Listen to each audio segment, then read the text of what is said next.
Some students PSY 610 neurological basis of behavior. Lesson number 23 development of the nervous system. ये हम last development of the nervous system का last topic पढ़ने लगे हैं, last lesson. इसके बाद नेक्स्ट टॉपिक स्टार्ट हो जाएगा। अच्छा, फिलहाल हमने ना जो है इसमें पढ़ा है ना, वो क्या क्या पढ़ा है हमने इसके ऑब्जेक्ट्स में आपको बताऊं। पहले स्टेजेस पढ़ी लास्ट टाइम हमने, उसको न्यूरनल डेवलपमेंट के ब्रेन में क्या क्या सेल्स कौन सी जगह लेते हैं, क्या करते हैं, क्या टोटली सारा हमने पढ़ा। फिर ये हमें जो पीरियड पढ़ा था ना, ये पीरियड था प्रेगनेंसी से लेकर प्रेगनेंसी के 2 इयर्स तक, ठीक है। जब तक बच्चे का जो ब्रेन है ना वो डेवलपमेंट होती ग्रोथ होती रहती है, ठीक है। उसके बाद है सेल डिफरेंशिएट, सेल किस तरह अपनी जगह लेते हैं, वही सारी बातें, ठीक है। और क्या अगर कोई एक आधा आगे पीछे हो जाए सेल तो क्या इशू होते हैं वो, और प्लास्टिसिटी, टोटली हमने सारा कुछ इसमें पढ़ा, ठीक है। मेन पर्पस ये है ये सब्जेक्ट ये टॉपिक पढ़ाने का कि स्टूडेंट्स को ये पता हो कि किस तरह डेवलपमेंट होती है और ग्रोथ होती है माँ के पेट में और पेट के बाद, ठीक है, किस तरह, और उसको किस तरह डील करना चाहिए, क्या करना चाहिए, क्या नहीं करना चाहिए, टोटली सारा कुछ बताया इसमें, ठीक है। ये लेसन इसलिए था, ठीक है, ब्रेन पे क्या क्या असर होते हैं। जो साइकोलॉजी के बच्चे हैं ना उनके लिए तो बहुत इंपॉर्टेंट है ये, ठीक है। उन्होंने टोटली अबाउट साइकोलॉजी का पढ़ना ही ब्रेन बिहेवियर और मेंटल प्रोसेस है टोटली, तो उसमें तो उनको पता होना चाहिए ना किस तरह ये ब्रेन बनता है, तो ये सब्जेक्ट बहुत इंपॉर्टेंट है इस लिहाज से। अच्छा, इन्होंने जो हमने इनके इन्फ्लुएंसेस पढ़े थे ना पहले, तो उसके कुछ पार्ट और है मजीद आगे वही है, वही रिलेटेड चैप्टर है लास्ट वाला। अच्छा, नेक्स्ट पॉइंट है ऑक्सीजन लेवल। ऑक्सीजन लेवल जो है ना ब्रेन की ग्रोथ के लिए और पूरी लाइफ के लिए ना बहुत इंपॉर्टेंट है, ठीक है। बच्चा जो है ना अपनी माँ से जो है ऑक्सीजन हासिल करता है, ठीक है। जब माँ, ये बात हो रही है माँ के पेट की, माँ के पेट के अंदर जब बच्चा होता है ना, तो वो माँ से ऑक्सीजन हासिल करता है, ऑक्सीजन हासिल करता है, और उसको अगर ऑक्सीजन कम मिले ना तो उसको हम उस जो इसको बीमारी हो जाएगी ना उसको हाइपोक्सिया कहेंगे, हाइपोक्सिया, ठीक है। इसमें ये फैक्टर्स मतलब कि माँ के पेट की बात हो रही है, ठीक है।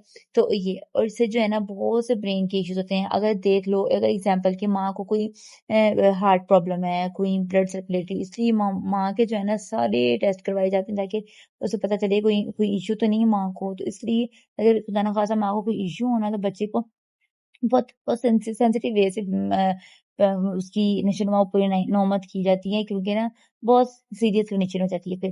तो ये चीज होती है, इसलिए ना अगर माँ को वो खुदा ना खासा कोई ब्लड इशू है, कोई हार्ट का इशू है, कोई तो ब्लड सर्कुलेटरी कोई इशू आ रहा है, तो जो है ना वो उसकी इफेक्ट जो है ना उस पर होगा, जिससे ना माँ को एनीमिया है, हार्ट की डायजीज, ये तो जो है ना बच्चे में क्या है, कोई ना कोई कमजोरी, उससे ये होगा कि न्यूरॉन नहीं बनेंगे, सेल्स ट्रांसफर नहीं होंगे, ब्लड की इशू होगा और बहुत सी होगी, जैसे अब बाजू का ऐसा होता है कि हार्ट इशू इनकी वजह से न्यूरॉन जो होते हैं ना वो मर जाते हैं, खत्म हो जाते हैं, ठीक है। जिससे जो है ना बच्चे में मेंटल रिटार्डेशन होती है। मेंटल रिटार्डेशन मैं काफी दफा बता चुकी हूँ, हमें लास्ट चैप्टर में भी पढ़ा कि मेंटल रिटार्डेशन कहते हैं ऐसा बच्चा जो कि अल्लाह में कि हम कहते हैं ना कि पैदा हुए मगर अल्लाह ताला की तरफ से थोड़ा कम अकल है, ठीक है।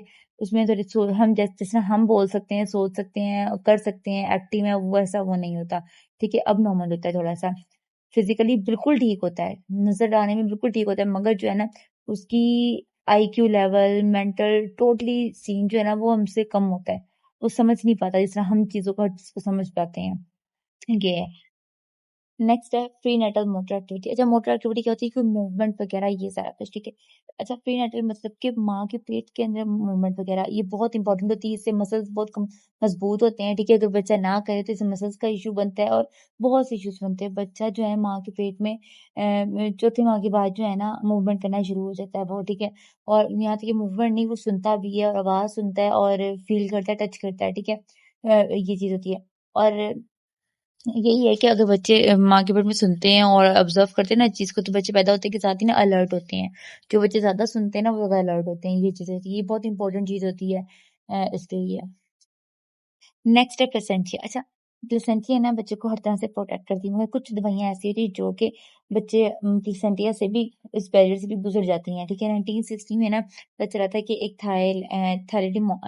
थायलिडोमाइड जो है ना एक दवाई ऐसी है जो बच्चे को बहुत इफेक्ट करती है, जिसकी वजह से ना बहुत सीरियस डिफॉर्मेलिटीज, मतलब कि बच्चे की फेस, शक्ल या फिर कोई भी स्ट्रक्चर कुछ भी ना वो हिला खराब कर देती है जिस्म का कोई भी हिस्सा बच्चे का, तो बहुत सीरियस। इसलिए जो है ना प्रेगनेंसी में डॉक्टर जो है morphine, heroin, alcohol, nicotine, cocaine और तंबाकू वगैरह हर किस्म के ड्रग्स और कोई भी मेडिसिन लेने से ना जो प्रेगनेंसी के लिए स्पेशली नहीं बनी हुई वो लेने से मना करते हैं। इसलिए कहते हैं प्रेगनेंसी में कोई भी मेडिसिन नहीं खानी चाहिए डॉक्टर के मशवरे के बगैर, ठीक है?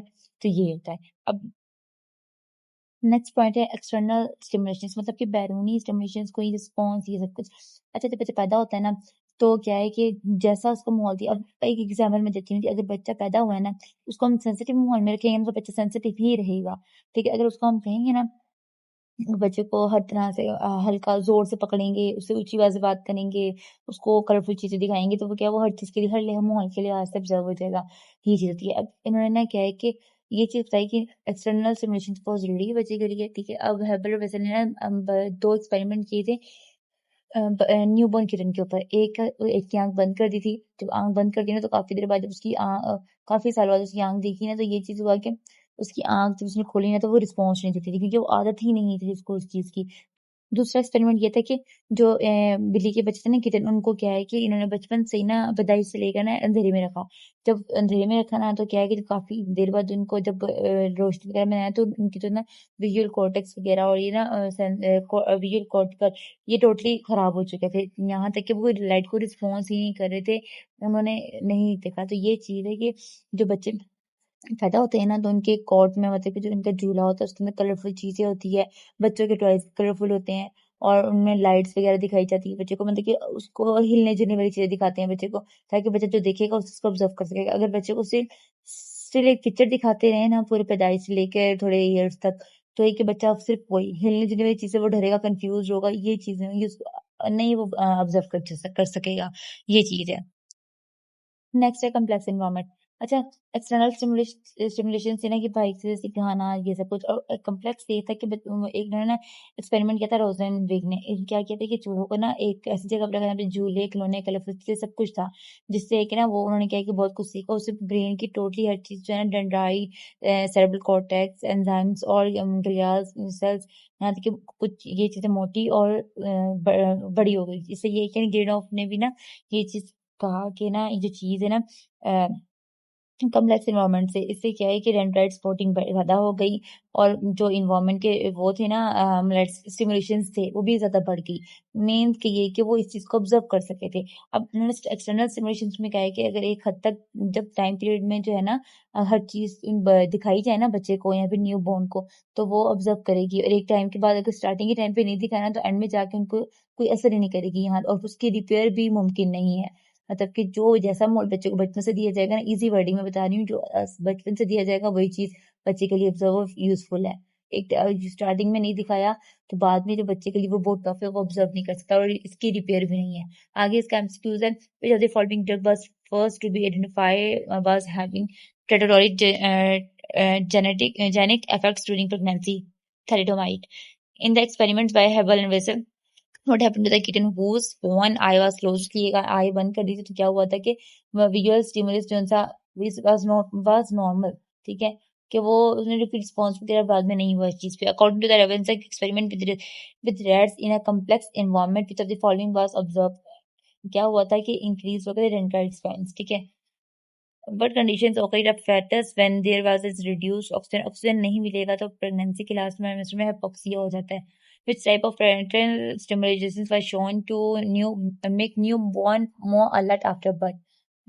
जो मदर की लेबिस, मतलब कि माँ की लोरी और वॉइस, माँ की वॉइस वॉइस अगर उसको प्रेगनेंसी में मिलती रहेगी ना, सुनता रहेगा बच्चा माँ की आवाज ये वो, तो कि बाद में बच्चा अलर्ट होता है, एक्टिव होता है, ठीक है? माँ अगर अपने बच्चे से बातें करेगी। So short question है, explain the effect of oxygen level on brain development during pregnancy.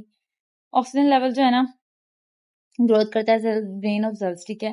Foetus के लिए बहुत जरूरी होता है, माँ से बच्चे हासिल करता है, ठीक है? अगर ना उसको सही मकदार पे ऑक्सीजन मिले, तो उसको हाइपोक्सिया हो जाता है, ठीक है? ये डिटेल हम पढ़ चुके हैं, ठीक है? आगे लॉन्ग क्वेश्चन देखिए, how explain how external stimulation and complex environment affect. ये दोनों पॉइंट्स उन्होंने कंबाइन कर दिया, affect the development of the neuron system. Support your answer with examples from experiment. Experiment उन्होंने 3 बताए थे, एक हबल एंड विसल्स का किटन वाला, और किटन पे उन्होंने 2 किए थे, वो भी आप याद रखें। कम्प्लेक्स इन्वॉल्वमेंट में रोजनबर्ग ने बताया था, ये आप देख लें, ठीक है? ये हमारा आज का लेक्चर था। पसंद आया तो लाइक किया करें लाजमी, ठीक है? और उसके अलावा अपनी फ्रेंड्स को भी शेयर किया करें। फ्रेंड्स को, ताकि उनकी भी हेल्प हो सके, इजी वे में वो भी अच्छे से तरीके से याद कर सकें। ठीक है, बाकी और कोई आप लोग को इश्यू हो, कोई और प्रॉब्लम, तो आप कमेंट सेशन में बता सकते हैं। Thank you, Allah Hafiz.